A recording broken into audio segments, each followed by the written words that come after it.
All right, peace, love, and light. This is just going to be a reading for Libra in the month of October.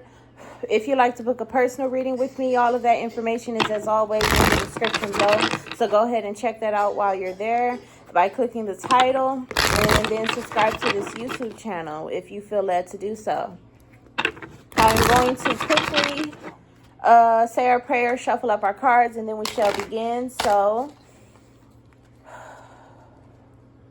dear the divine God, our Holy Father, Yahweh, and our angels, thank you for being the highest form of good in our lives, for keeping our heads on straight and straying us away from negativity as best as possible. And thank you to the angels for the assistance that they have brought during this reading and the assistance they will bring during this reading.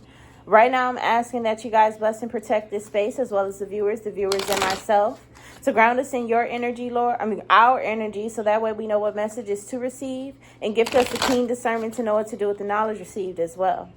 Please grant us the ability to keep our personal opinion and bias to the side if you so choose, the strength to continue on, and the clarity needed to focus. And anything else that you deem worthy for this reading, please allow us to be the vessels to receive and deliver. Amen. Ashe.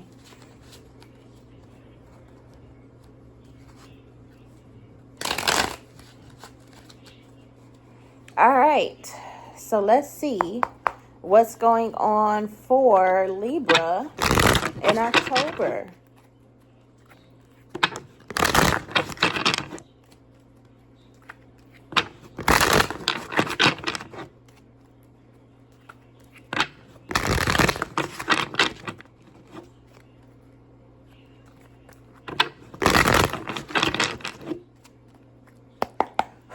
Hold on.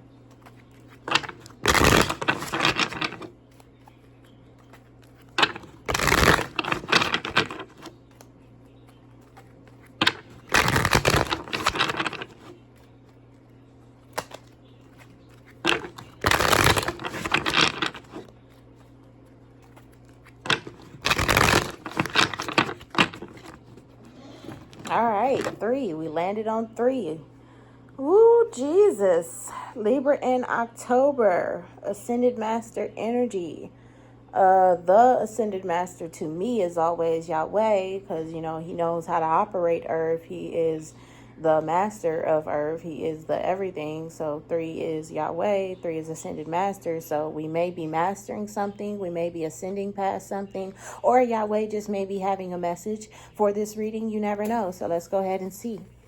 Libra in October.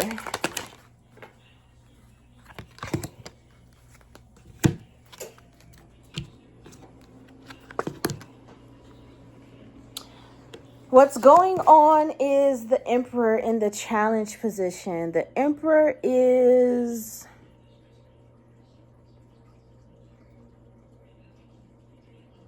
Yahweh. The Emperor is Yahweh. The Emperor is, and then Yahweh means I am. So the challenge for Libra in October is being who you are. This came out with the Temperance card, and the Temperance card is all about balancing. The Temperance card is all about balance. What is temperance? Temperance is self-control, to control the self. So essentially the challenge for this season is to control the presence of who you are, your source self, your natural self, your normal self, exactly who you are and what you want to be. That is the challenge for October for Libra. We got the 8 of Cups in the reverse. This is the emotion. This is the energy. This is the state of not walking away. So essentially, my cups are pentacles.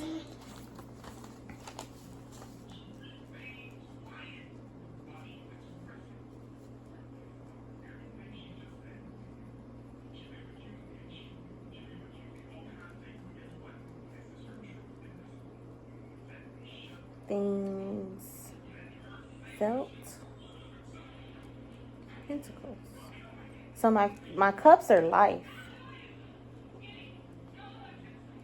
We are in the state of life of not walking away. What is supporting this, which is the house. So our inner child is not walking away. Our inner child is not leaving. Our masculine energy, which is how we operate, how we produce, is in its high priestess mode. So it is in the mode of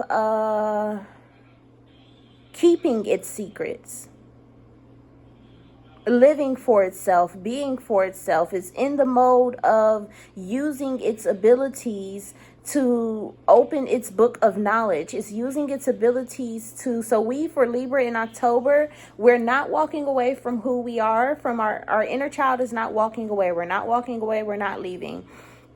Our masculine energy, which is how we are, is discovering its abilities and its knowledge of itself, I think. And then our feminine energy is working. Our receptive energy, what we are, is working. And my pentacles are, so I got my swords as my emotions. My cups are my physical things.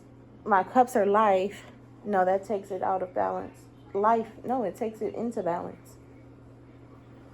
So I need to figure out what my pentacles is.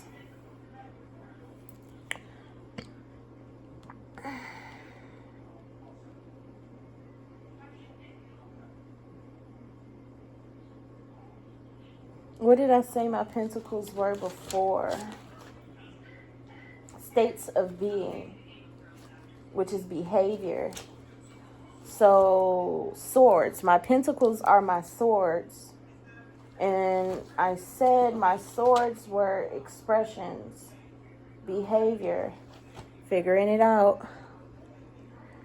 So anyways, we're in the state of being, of working. What we are is a worker. Why we are a worker is because we're not leaving. And how we are working is in the high priestess archetype. The high priestess archetype is the keeper of secrets. The high priestess archetype is the authority. It is the high priestess essentially is the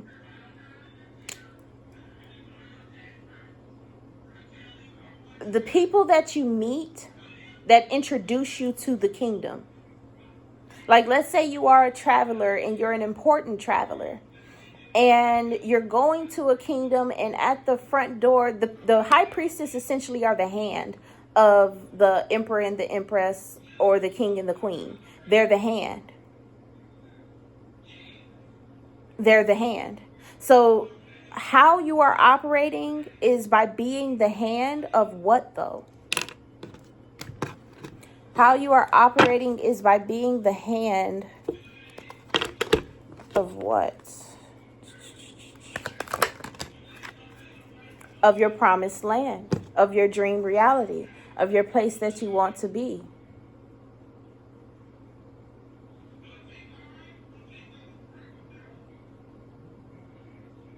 You're creating your dreams in October, Libra. Libra, you are creating your dreams, but the challenge is to make sure that these dreams are not dreams of what society has. They're not dreams of what is normal for anyone. We're breaking out of societal norms. We're breaking out of worldly behavior. We're breaking out of normal mundane reality and stepping into our uniqueness and seeing what is our dreams from who we are inside and what we have inside of us. What is naturally what you want to take place in life. The Two of Swords comes out with the Queen of Pentacles. The Two of Swords is the emotion of unacceptance.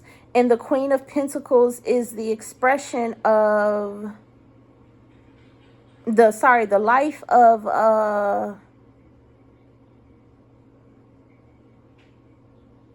so we're in this state of being accepting, not accepting to others, and accepting of ourselves.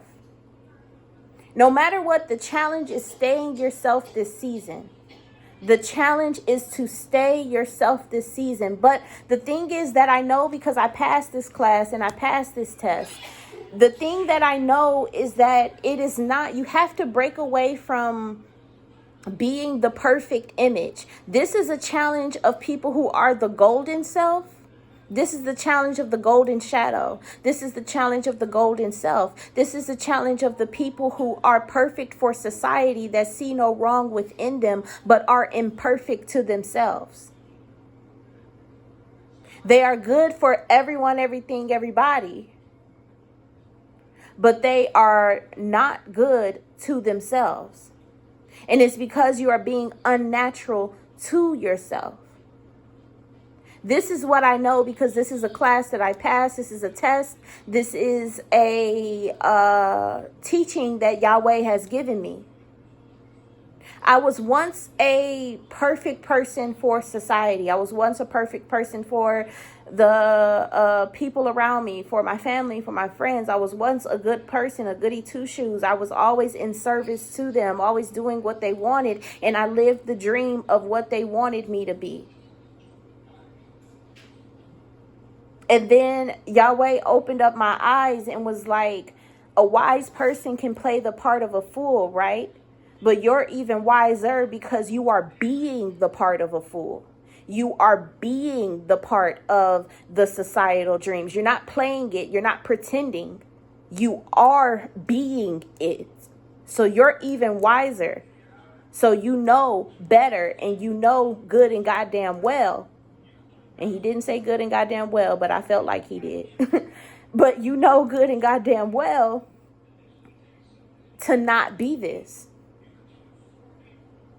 So the way that he awakened me to this was like, I was doing a reading one night, and he was like, you know that if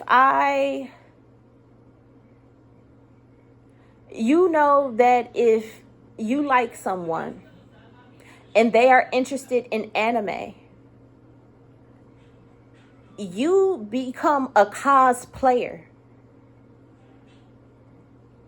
in order to obtain them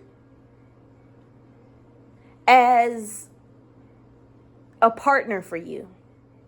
You falsify an entire personality of yourself, and you falsify an entire life for the personality of yourself in order to interact with someone for the potential of them being with you. But they're not with you. They're with that false personality that you created. So they're not with who you are. They're with who you portray to be.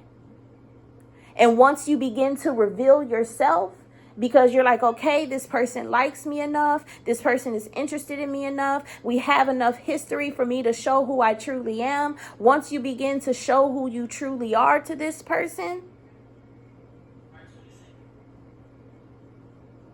they call you fake. They say you're phony. They say this is not you. And they're right. Because what they liked, what they fell in love with, what they interacted with, what they loved was a fake ass version of you. It wasn't you for real. You lied to them and to yourself. You lied over and over and over and over again, and they fell in love with this lie.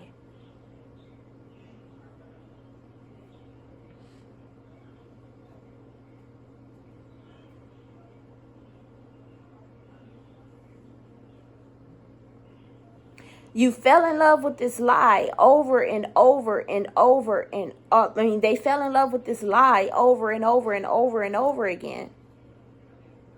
And then you reveal the real you, but they think that the lie you is the real you, because why would you fake yourself in the first introduction? There's no reason for you to be fake. But because you have a very old mindset, a very old manipulative mindset that you are unaware of in this present moment and day, this is for the people out there that are wise souls, that are old souls. If you are old soul, you already know how to play this game. If you reincarnated on earth to help humanity rise and be different and create difference and new shit, you are old ass soul. And you playing role of a perfect societal person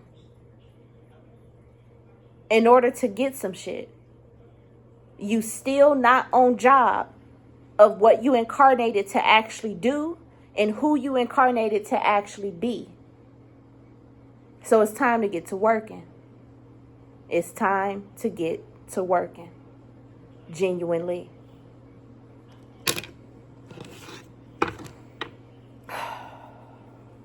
So you have to break out of the golden shadow. You have to break out of being the perfect person for everyone, everything, everybody. You have to break out of the lie of who you are. Because in the 10 Commandments is thou shalt not lie. And we have been unknowingly lying for a long time. But remember, I passed this test. I passed it. I've been being my motherfucking self for a long time. It's just a lot of people don't accept that I have changed into my motherfucking self and not the lie that I presented as a real version of me when it was not. And you know it's a lie because I feel like everybody that's resonating with this should be thinking about the first moment that they interacted with somebody that they wanted to have as a friend, as a partner in a relationship, or when they wanted to get something. They thinking about this first moment and they was like, damn. I did say, well, you like when I tie my shoes. You like when I play music. So let me be a musician. Let me be a shoe shiner or whatever it is that, you know, fix your shoes at the mall or whatever, that shine your shoes up at the mall. Let me be that person. Let me be this archetype. Let me play this role. In order for me to receive what I want from you. It's some very fucked up shit. It's some very, very, very fucked up shit. It's very fucked up. But you're still alive. You're still living. So you can change. But the key is to not change into another version of a good person for society. Don't change into another version of a good person for society. Don't change into another version of a bad person for society. Be yourself. Be who you are. When you want to be it, where you want to be it, and how you want to be it at. So to begin that integration process, the path that I went down personally was I started being vulnerable and I started being open and I started being genuinely and authentically myself on the first occasion. And I said, okay, if I get hurt from this experience, I just get hurt. It is what it is. If I don't get what I want from this experience, I don't get what I want. It is what it is. If I find love in this experience, then amazing. It is what it is. You have to stop protecting yourself from reality, because essentially that's all this Ascended Master method is a protection of self from reality. I'm going to be the perfect person, so that way my life won't hurt me. But you have to realize your life isn't hurting you, but you're hurting yourself. You have to realize and accept that you are hurting yourself. So in your method of protection, this is why it's a backwards coping mechanism. In your method of protection, of trying to help someone else, trying to help your life, trying to get your life to not hurt you, you winded up hurting yourself by suppressing who you are and not being yourself authentically. And then by suppressing who you are, not being yourself authentically or genuinely, and then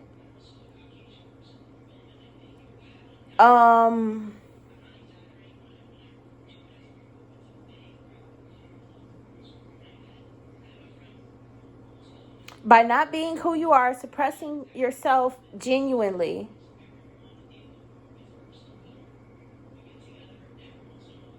and then presenting yourself later on after you have pretty much spiritually kidnap this person, after you have spiritually kidnapped this person, you present who you actually are, and you get hurt because they don't like you. They liked what you pretended to be.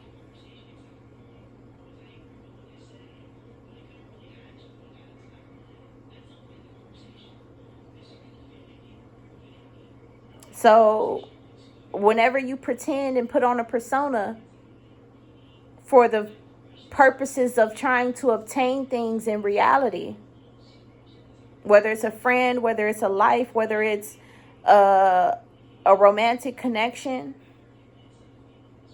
you hurt yourself, because that person is going to reject you because they never liked you to begin with. They liked what you pretended to be.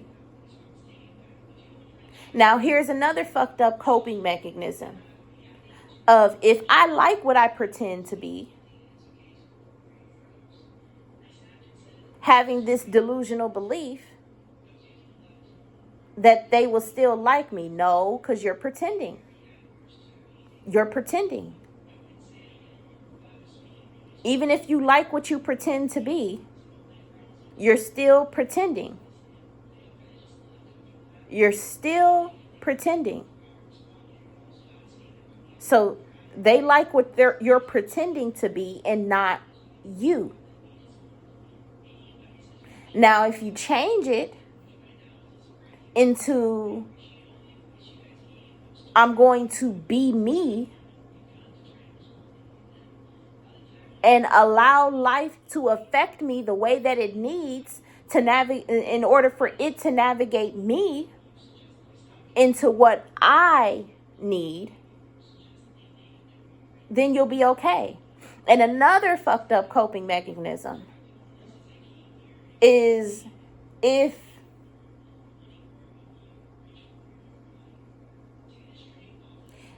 I pretend, no matter what, it's pretending. No matter what, it's pretending. So every time that you say, I pretend, if I pretend to like them, I'm still going to hurt myself. I'm still going to hurt myself. I'm still going to hurt myself. If you pretend, you're going to hurt yourself in the end.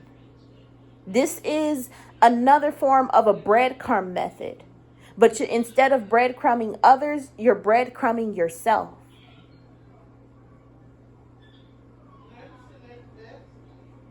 You're breadcrumbing yourself. And the breadcrumb method is, you are the hand that feeds another person. And instead of giving them the whole slice of bread, you are giving them piece by piece by piece when they desire it. When they come to you because they want it. Right? You are the hand that holds the bread. And instead of giving them the bread that they desire, you're trying to suck dry. You're trying to leech. You're being an energy vampire of leeching the experience of having them come to you for the bread. You're leeching that experience. You're leeching on that experience and sucking it dry. Because the bread is going to run out.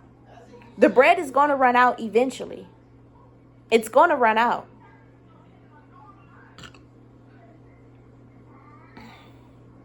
And when the bread is gone, which is you no longer wanting to pretend to be what you've been pretending to be. Excuse me. Both parties are going to wind up hurt.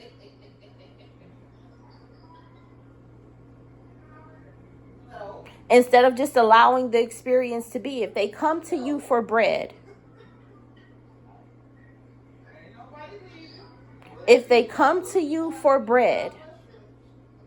give them the bread. Don't piece it off. So that way they can keep coming back to you because you enjoy the experience of having them. Don't piece it off so they can keep coming back to you because you enjoy the experience of having them.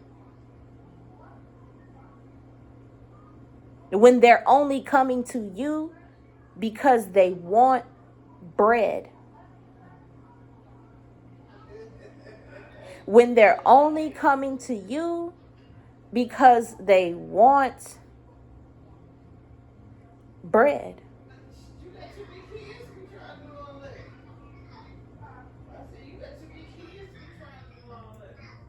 They want bread.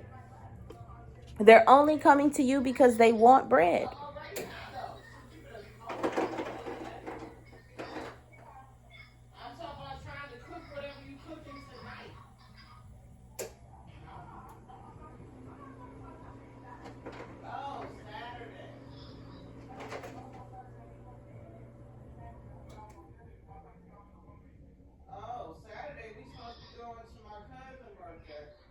So the breadcrumb method hurts both parties. And I hear one of my people is like, how do I get out of this? Be yourself and allow yourself to be hurt, because it will strengthen and endure you for the problems that come to your life on its own. It will strengthen your endurance to be able to handle the situations that you as a person bring into your life and that the people bring into you as a person bring into your life. It will strengthen and endure you for the problems that you cause and the problems that you are affected by.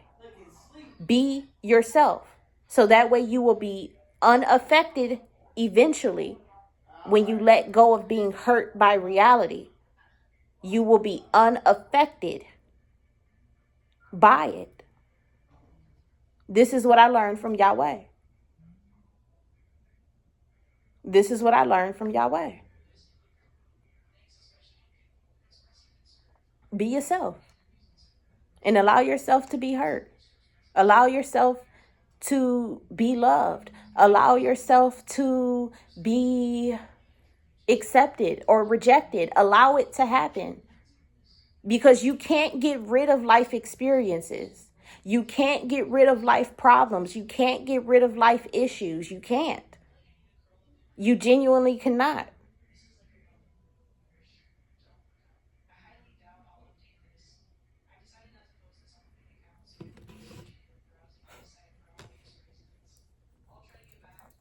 You genuinely cannot. You can't get rid of life issues. You can't get rid of problems. You can't get rid of the problems you cause. Because this world is a world based off of opinion. Everybody has an opinion of what good is, an opinion of what bad is. The gun is the situation. The gun is the experience. If I use it for self-defense, it is commonly known. It is societally known. It is worldly known as good behavior. If I use it for offense, it is worldly known, society known, commonly known as bad behavior. And everybody looks at the gun as the problem. It's the person behind it. It's the person behind it.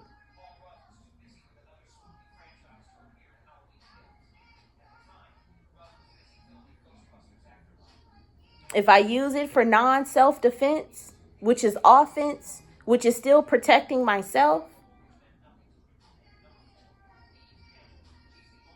but I'm not protecting myself because I'm hurting someone else, and I'm not in a self-defense experience, I'm in a protection experience. Meaning when I'm not the victim, is if the gun is okay when a victim uses it. This is what is commonly known in society. It is not okay when a person that is not a victim uses it. This is commonly known in society. This is commonly known in society. But the gun isn't the problem. The gun is just the experience. How do you break out of being a perfect person for someone else and be a perfect person for yourself. Allow reality to be what it is. The gun is the gun, and it cannot cause any problems. Only its user can. We have to accept that we are people who create problems. We just went down a whole road of how we, as the people who obtain the golden self, as we who are people who obtain, who are wise enough to be the part of the fool. We who are people who are wise enough to be the part of the fool are the problem. We just went through that. And we recognize it's a problem in our life that we cause.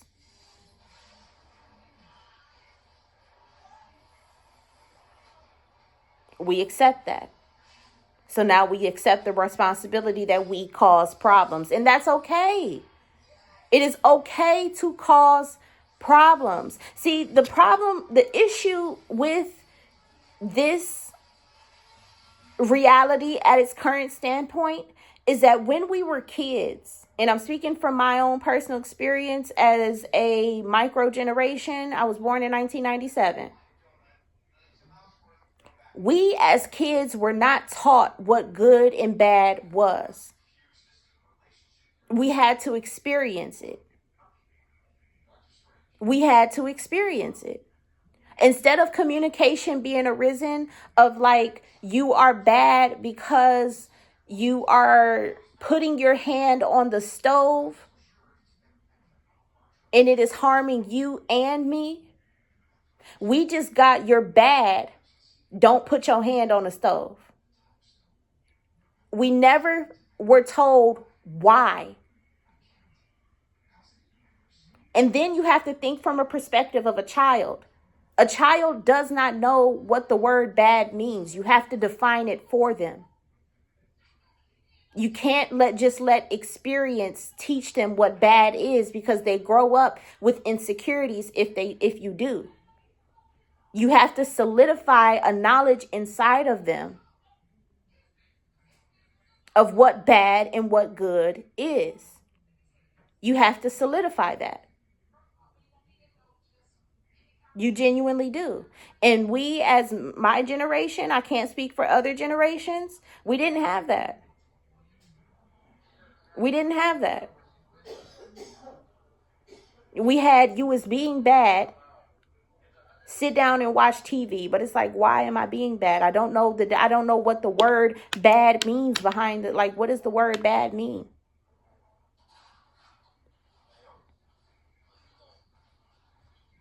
What is the definition of bad? What is the definition of good? And I have to figure this out based off of just experiencing things, when you as the adult can tell me. But they didn't. So I'm going to leave with this, which is another lesson that Yahweh gave me. I went on a nature hike. I went to a beautiful nature trail.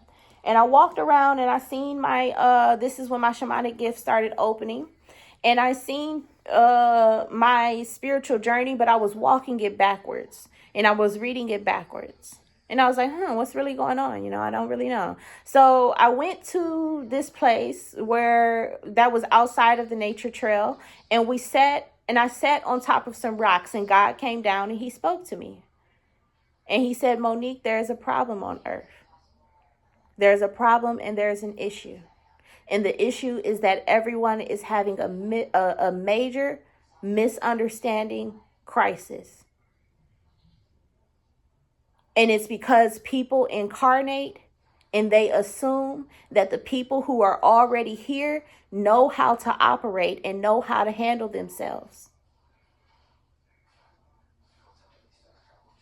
So the people that incarnate, they are asking their parents, they're asking their elders, they're asking these other people, can you help me? But these other people and these elders do not know how to, they don't know how to help you, because they barely know how to help themselves.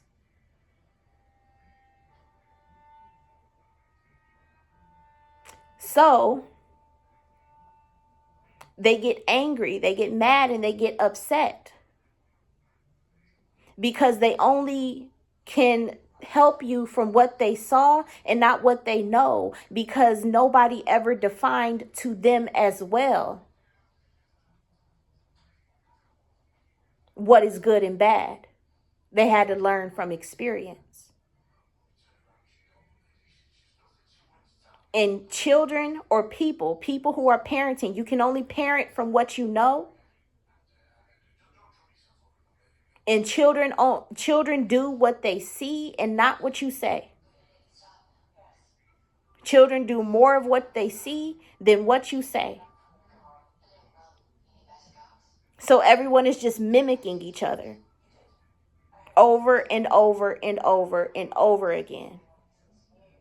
And everyone is hurt from their past because they were never able to understand what is wrong, what is right, what is bad, what is good, because they were never defined, and they had to learn from experiences of seeing everyone else. So everyone has become a societal, worldly, mundane person. They have. And it's a deep crisis and misunderstanding of what is actually good and what is actually bad, what is actually wrong and what is actually right.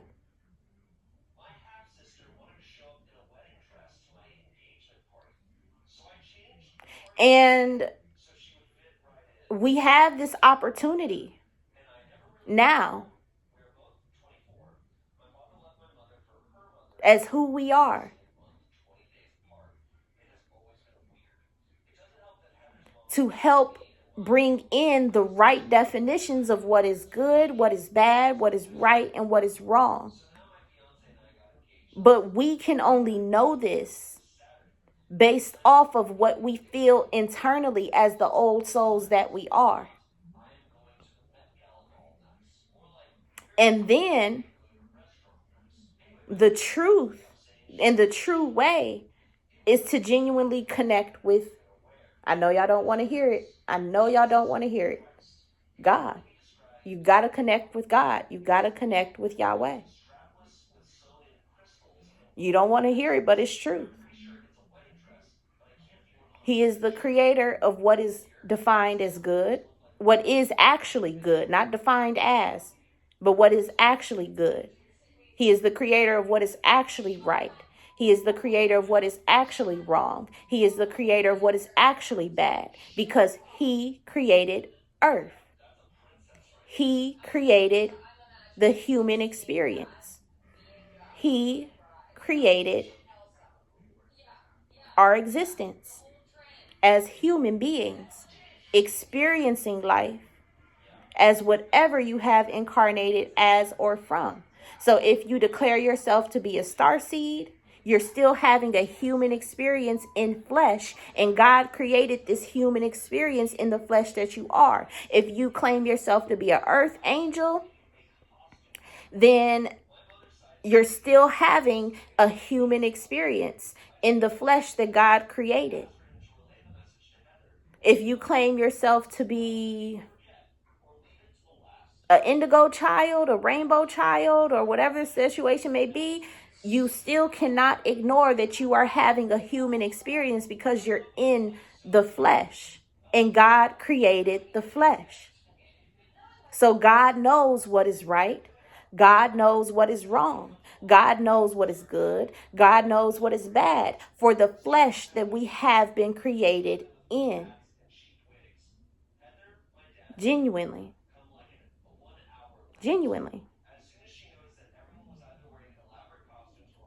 So we just have a deep misunderstanding about what is right and what is wrong, what is good and what is bad, because of a disconnection to the creator of this human experience. And that's it. Connect back to God, connect back to Yahweh, connect back to him. And he will help teach you what is genuinely good and bad, what is genuinely right and wrong for the flesh experience that we are in. Because what pisses me off about the spiritual community is that we are ignoring that we are in a human body and flesh experience. And I understand that our spirit may be homesick, our soul may be homesick. Whatever the situation may be, we may be homesick, but we are still having a fleshly experience. And for those of us that incarnated, starseed, indigo child, rainbow child, earth angel, whatever you may label yourself to be, until you actually physically know what you are from the creator that allowed you to incarnate into this human experience, which is God, Yahweh, Yahweh, God.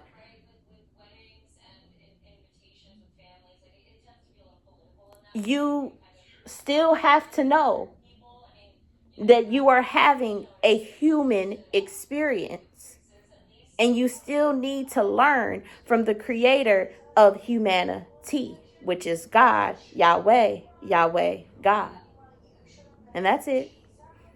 If you want to book a personal reading with me, all of that information is in the bio. Sorry, not the bio. If you want to book a personal reading with me or see more tarot, check out the description below by clicking the title. And while you're scrolling around down there, subscribe to this YouTube channel. Peace, love, and light. And as always, be great.